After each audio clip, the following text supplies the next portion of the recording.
Thank you very much. This is a very big day for a lot of reasons, but this gentleman is a very unique man.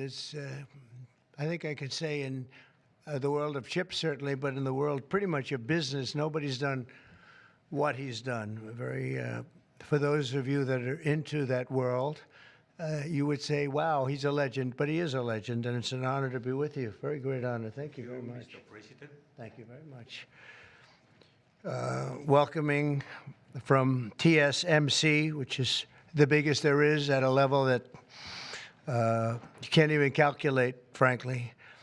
C.C. Wei to the White House for a very historic announcement. This is a tremendous thing for our country and hopefully for his company. We're also pleased to be joined by Commerce Secretary Howard Lutnick and White House AI and the crypto czar David Sachs, another two very highly respected people. It's great to have you guys involved. And David, thank you very much for coming on. David is sort of the king of intellect in that world. We have some good people. Today, Taiwan Semiconductor is announcing that they will be investing at least $100 billion in new capital in the United States over the next short period of time to build state-of-the-art semiconductor manufacturing facilities. I think mostly it's going to be in Arizona, which is what I understand, which is a great state. I like it because I won it, but I won most of them, actually. But we won it, and we won it big. The most powerful AI chips in the world will be made right here in America, and it'll be a big percentage of the chips made by his company. But as you know, they're based mostly in Taiwan, and they're far and away the biggest. There's nobody even close. This $100 billion in new investment will go into building 5 cutting-edge fabrication facilities in the great state that we just discussed, Arizona, and will create thousands of jobs, many thousands of jobs, and they're high-paying jobs. In total, today's announcement brings Taiwan Semiconductor investments to about $165 billion they've started already. Among the largest new foreign direct investments in the United States, Apple, as you know, made a big announcement last week of $500 billion, and we have some others that have announced. We have many that want to announce, but I don't have time to do all of these announcements, I tell you. But for you, I'm doing the announcement. Thank you. This will create hundreds of billions of dollars in economic activity and boost America's dominance in artificial intelligence and beyond. Semiconductors are the backbone of the 21st century economy, and really, without the semiconductors, there is no economy, powering everything from AI to automobiles to advanced manufacturing. And we must be able to build the chips and semiconductors that we need right here in American factories with American skill and American labor. And that's exactly what we're doing. As you know, Taiwan pretty much has a monopoly on that market. And I think pretty much is not a term that's even appropriate. They do have a monopoly. And this is a tremendous move by the most powerful company in the world. It's a matter of economic security. It's also a matter of national security for us.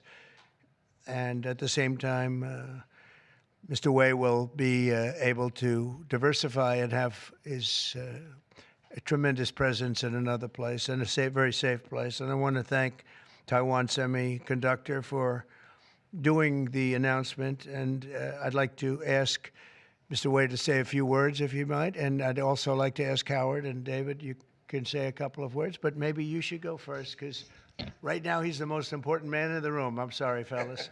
Please. Thank you very much. Thank you. Great honor. Mr. President. Thank you. I'm a little bit nervous, so I have to pull out my piece of paper. Mr. President, Secretary Lutnick, and David, I didn't know that your title, but okay. First, I want to say thank you to Mr. President to give me this opportunity to announce our big project in the U.S. TSMC is the world's largest chip manufacturing, funded by Dr. Morris Chang in 1987. is now at the forefront of semiconductor technology, supporting AI advancement and industry growth. In fact, I would like to wind back the time that in 2020, we have to thank President Trump's vision and his support. So TSMC start the journey of establishing the advanced chip manufacturing in Arizona.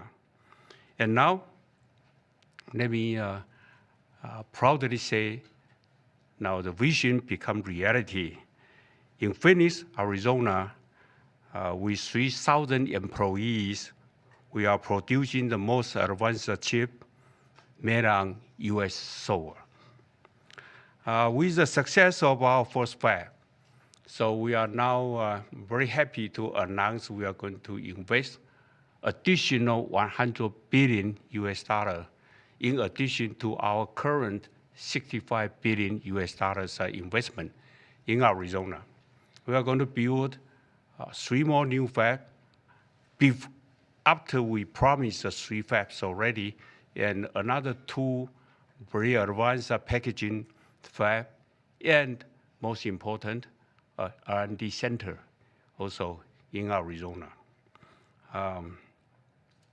For this, all the investment, 165 billion, is going to create thousands of high-paid jobs, as the president just announced. And we are, most important, actually, we are going to produce many AI chips. We are going to produce many chips to support the AI progress and to support the smartphones progress. And again, with that, I want to thank President Trump again for his support. In addition, I also want to thank my customers in the US, such as Apple, NVIDIA, AMD, Qualcomm, Broadcom. They all support TSMC's manufacturing in the US. Without their support, we probably cannot make it through. So again, I want to thank them. Also, I'd like to thank the TSMC's employee. Without their effort, we just cannot make it today. That's all I want to say, and thank you. Thank you. That's good. Thank you very much. Howard, please, David? Sure. Thank you. So I'm thrilled to be here today because President Trump has made it a fundamental objective to bring semiconductor chip manufacturing home to America. Under the Biden administration, TSMC received a $6 billion grant, and that encouraged them to build $65 billion. So America gave TSMC 10% of the money to build here. And now you're seeing the power of Donald Trump's presidency, because TSMC, the greatest manufacturer of chips in the world, is coming to America with a $100 billion investment. And of course, that is backed by the fact that they can come here because they can avoid paying tariffs. So the idea is come to America, build greatness in America, build for the American customers, the Apple, NVIDIA, that whole list that Chairman Wei gave in order to bring production to America. So we're really, really excited. This continues the most incredible path you've ever seen in these first weeks and months of the Trump administration of incredible manufacturing coming to America. The keys that the president has called out are coming here. They're coming here in huge size because they want to be in the greatest market in the world, and they want to avoid the tariffs that if they're not here, they'd have to suffer. So I want to congratulate C.C. Wei for bringing in this incredible $100 billion investment, but it's on the shoulders of our President Donald Trump, which is why he's coming. So thank you. Thank you. David? Thank you, sir. Well, the products that TSMC makes are literally the most important products in the world. I mean, these advanced chips power everything. They power AI, they power your phone, they power your cars. And Without them, the whole modern economy would stop, but they're not made in the United States. So for TSMC to move here is a huge, huge development, and we owe that to President Trump's leadership on the economy and Secretary Lutnick as well. And Cece, thank you for coming here. Thank you. Yeah. Thank you, Dan. So thank you very much. A big percentage of chips with this investment will be made now, a big percentage. Worldwide, we had very little, almost none. We used to have a lot with Intel, but we had very little. And we'll be at close to 40% of the market with this transaction and a couple of others that we're doing. That's a tremendous leap, like a leap that nobody would have really said was possible. So I just want to thank you all for being here. If you want a couple of questions, ideally on this subject, yes. Specific number of jobs that will be created. He said You're probably talking about 20, 25,000 jobs. But it'll get bigger and bigger with time. Knowing this gentleman, it'll get bigger and bigger. There'll be no stopping him. Yeah, Brian, go ahead. In addition to the jobs, you talked about national security, and that's one thing I think a lot of Americans don't understand. Explain the national security aspect of this. Well, without the chips and semiconductors, nothing runs today. You can't buy a car without them. You can't get a radio, a television, nothing. You can't get anything. And we thought it was very important, obviously business-wise, but we thought even in terms of national security to have this large percentage of the chips, semiconductors, and other things that they make, the most important product. And not a product that you can really copy.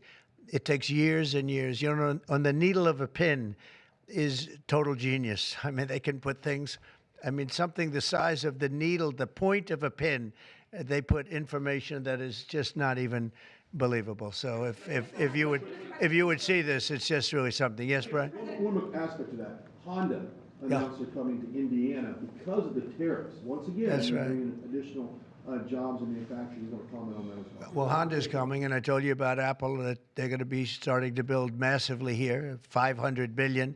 And we have many other companies going to be announced, but we had many that have already announced. And no, it's going to be great. It's looking really strong. I don't think this country has ever seen anything like we're seeing right now. Now, the tariffs, as you know, will start a week earlier than the reciprocal, which is going to be on a couple of weeks earlier. Reciprocal tariffs start on April 2nd. And I wanted to make it April 1st, but I didn't want to go April Fool's Day, because that costs a lot of money, but that one day. But so we're going April 2nd. But very importantly, tomorrow tariffs 25% on Canada and 25% on Mexico, and that'll start. So they're going to have a tariff. So what they have to do is build their car plants, frankly, and other things in the United States, in which case they have no tariffs. In other words, you build, and this is exactly what Mr. Wei is doing, by building here. Otherwise, they'll build, if they did them in Taiwan to send them here, they'll have 25% or 30% or 50% or whatever the number may be someday. It'll go only up. But by doing it here, he has no tariff, so he's way ahead of the game. And I would just say this to people in Canada or Mexico: if they're going to build car plants, the people that are doing them are much better off building here, because we have the market. We're the market where they sell the most. And so I think it's going to be very exciting for the automobile companies, very exciting for, I can think of any, as an example, North Carolina, they had the great, I used to go there to buy furniture for hotels, and it's been wiped out. That business all went to other countries. And now it's all going to come back into North Carolina, the furniture manufacturing business, please. Is the Ukraine minerals deal now dead, or can it be revived?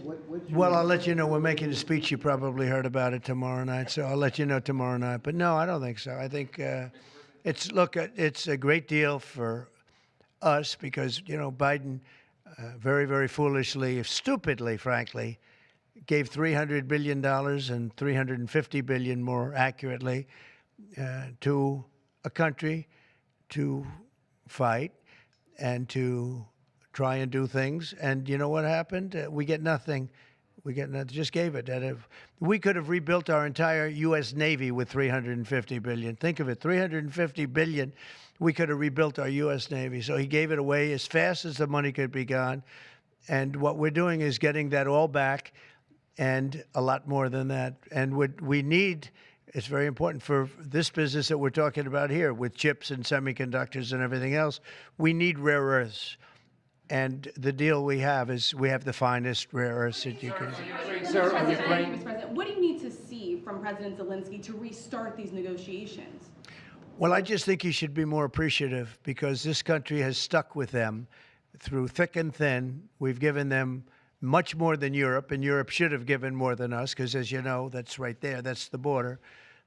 This country really was like the fence on the border. It was very important to Europe, and I'm not knocking Europe. I'm saying that they were a lot smarter than Joe Biden because Joe Biden didn't have a clue. He just gave money hand over fist, and they should have been able to equalize with us. In other words, if we gave $1, they should have given. Well, we gave $350 billion. They probably gave 100, but on top of it all, they get their money back because they're doing it in the form of a loan, and it's a secured loan. So when I saw that, which I've known about for a little while, I said it's time for us to be smart. At the same time, it's great for them because they get us in the country taking the rare earth, which is going to fuel this big engine, and especially the engine that we've in a very short time created, and we get something, and we're there. We have a presence there. With all of that being said, I want one thing to happen. I want all of those young people to stop being killed. They're being killed by the thousands every single week. Last week, 2,700 were killed. 2,700 young, in this case, just about all young boys from Ukraine and from Russia.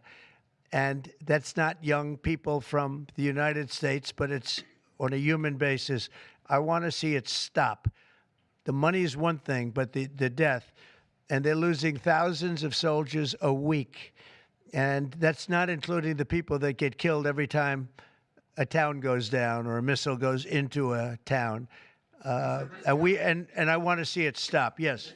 Are you considering canceling military aid to Ukraine? And can we get a reaction to what the Premier just said, that your administration is bringing U.S. worldview in alignment with Moscow's? So this is a deal that should have never happened. This is a deal that would have never happened. And it didn't happen for 4 years. It didn't happen. It was never even close to happening. If I were president, it would not have happened. And October 7th would not have happened in Israel. And inflation wouldn't have happened. And Afghanistan, disastrous, the way they withdrew. Not the fact that they withdrew, but the way they withdrew would have never happened. And we would have had Bagram right now instead of China having it. It was 1 hour away from where China makes their nuclear weapons. We would have kept Bagram, with one of the biggest air bases in the world. All of these things happened, and it's a shame. But it is what it is, and now we're here. I want to see it end fast. I don't want to see this go on for years and years. Now, President Zelensky supposedly made a statement today in AP. I'm not a big fan of AP, so maybe it was an incorrect statement, but he said he thinks the war's going to go on for a long time. And he better not be right about that. That's all I'm saying. This project, could this minimize the impact of the U.S. with chips should China decide to isolate Taiwan or China decide to take Taiwan? Well, it's a very interesting point. It's a great question, actually, but this would certainly, I can't say minimize. That would be a catastrophic event, obviously, but it will at least give us a position where we have, in this very, very important business, we would have a very big part of it in the United States. So it would have a big impact if something should happen with Taiwan. Are you looking at relieving Russian sanctions if there is a peace deal? Well, we're going to make deals with everybody to get this war, including Europe and European nations. And they've acted very well. You know, they're good people. I know most of them are friends of mine, the heads of state, the heads of the various countries, prime ministers from the different. I got four prime ministers and 5 presidents called me over the last 2 days. And they want to work it out. They want to get it worked out. And I think they're also, you know, they're talking money, but the money is less important than the deaths. We're talking thousands of young people a week. And people would say, why do I care about Ukraine, young people? Why do I care about, and not all young, but they're pretty young. You know, Ukraine is running a little bit low, and they're getting older. They're recruiting older people. It's a very, very sad thing that's happening over there. And we want to get it finished. We want to stop the death. tariffs, is there any room left for Canada and Mexico to make a deal before midnight? And should we expect those Chinese tariffs, the extra 10%, to take No effect? room left for Mexico or for Canada. No, the tariffs, they're all set. They go into effect tomorrow. Mr. President, just to follow up on my colleague's question. And just so you understand, vast amounts of fentanyl have poured into our country from Mexico, and as you know, also from China, where it goes to Mexico and goes to Canada. And China also had an additional 10, so it's 10 plus 10. And it comes in from Canada and it comes in from Mexico, and that's a very important thing to say. Yeah, please, go ahead. Have you decided if you're going to suspend military aid to Ukraine? Have you made that decision? Well, I haven't even talked about that right now. I mean, right now, we'll see what happens. A lot of things are happening right now as we speak. I mean, literally as we speak. I could give you an answer and go back to my office, the beautiful Oval Office. I could go back into the Oval Office and find out that the answer is obsolete. It's like his business. It's obsolete. You come up with a new chip and it's obsolete about 2 minutes later, right? But that's what's good about his business. That's why he's the only one that's successful in it. But To follow up on my colleague's question, from Russia saying that your foreign policy is largely in line with their vision, should that be concerning to Americans? said what? Should that be concerning to Americans? Read the statement. That Russia says that your administration's foreign policy is, quote, largely in line with their vision. Well, I'll tell you what, I think it takes two to tango, and you're going to have to make a deal with Russia, and you're going to have to make a deal with Ukraine.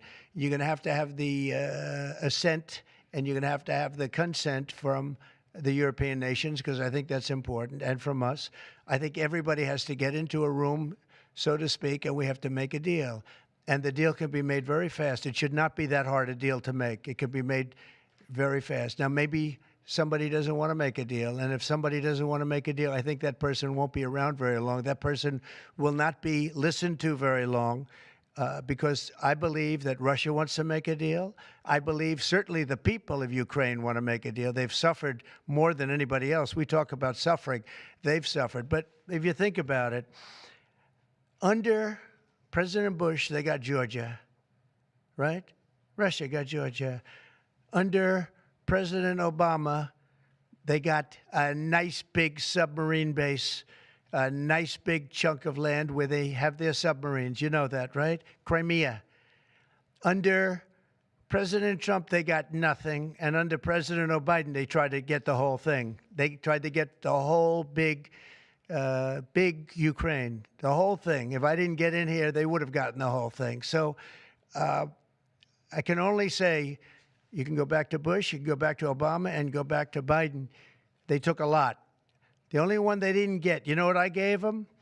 I gave them anti-tank missiles. That's what I gave them. I gave them sanctions on Russia. I gave them javelins. You know the javelins? You know when they took out all those tanks? You know the tanks were heading to Kiev by the hundreds, and they were unstoppable. And I gave them javelins. So, you know, I really, Putin is the one that will tell you this has not been so good for them. The fact is that I just want fairness. I want fairness. But think of it. I gave Russia nothing except grief. I gave them nothing. I gave them sanctions and javelins. That's what I gave them. Obama gave them sheets, and you heard that statement before. It's a very famous. Trump gave them javelins, and Obama gave them sheets, and then they say how close I am to Russia. And let me tell you, we have to make a deal because there are a lot of people being killed that shouldn't be killed. But remember, Trump gave them nothing, and the other presidents gave them a lot. They gave them everything. You met with Argentine President Javier Milei at CPAC. He wants to sign a free trade agreement with the United States. Is that something that you would consider even with Argentina? I'll consider anything. And Argentina, I think he's great, by the way. I think he's a great leader. He's doing a great job. He's doing a fantastic job. Brought it back from oblivion. Yeah, we'll look at things. We're looking at the UK with things. It doesn't have to be tariffs, but tariffs are easy. They're fast. They're efficient. And they bring fairness. For instance, when people kill their dollar, their equivalent of the dollar, whether it's the yuan or the yen in Japan or the yuan in China, when they drop them down, that puts us at a very unfair disadvantage. So all I have to do is say, Howard, we're going to have to raise the tariffs a little bit, because I've called President Xi, I've called the leaders of Japan to say you can't continue to reduce and break down your currency. You can't do it because it's unfair to us. It's very hard for us to make tractors, Caterpillar, here when Japan, China, and other places are killing their currency, meaning driving it down. So all of these things add up. And the way you solve it very easily is with tariffs, because when they do that, instead of having to make phone calls every day like I used to do with certain leaders, President Xi a little bit, a lot of phone calls, talking about the fact that they're lowering their yuan, they're lowering it down, and that makes it very, very hard for us. So this way I just say, look, let them do that, and we make up for it with the tariffs. But Will you be speaking with Mexican President Claudia Sheinbaum about yeah, sure, I will. I have a lot of respect for her. I have a lot of respect for her. Mr. President, Mr. President. Tariff takes Yeah. effect. It'll be 20% on China now. How high are you willing to go against China? Well, I can't say. It depends on what they do with their currency. It depends on what they do in terms of a retaliation with some kind of an economic retaliation, which I don't think they're going to retaliate too much. Hey, look, the United States has been taken advantage of for 40 years. The United States has been a laughingstock for years and years. That's why this gentleman is built in Taiwan instead of building here. It would have been better if he built here. If we had a president that knew what they were doing, and we had a lot of them very bad on trade. Look, I'm a huge fan of Ronald Reagan, but he was bad on trade, very bad on trade.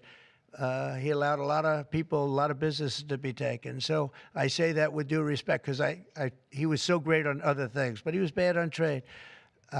We are setting records right now, records like nobody has ever seen before. When you have companies like this coming in, and almost 40% of their company in one signature is going to be devoted to what he does, which is one of the most important businesses in the world. That's an unbelievable thing. When Apple now is going to start building all of their plants here, all because of what we've done in terms of, it's not because he likes me or they like me. They don't probably like me at all. I don't know. I think he likes me a little bit at least. But you know what? It's the incentive we created, or the negative incentive. I mean, it's going to be very costly for people to take advantage of this country. They can't come in and steal our money and steal our jobs and take our factories and take our businesses and expect not to be punished. And they're being punished by tariffs. It's a very powerful weapon that politicians haven't used because they were either dishonest, stupid, or paid off in some other form. And now we're using them. Say it. Have you spoken with President Xi about this? I don't want to tell you that. Thank you very much, everybody. Thank you. Thank you very much. Running for New York City mayor. Will people who don't respond to the emails be fired?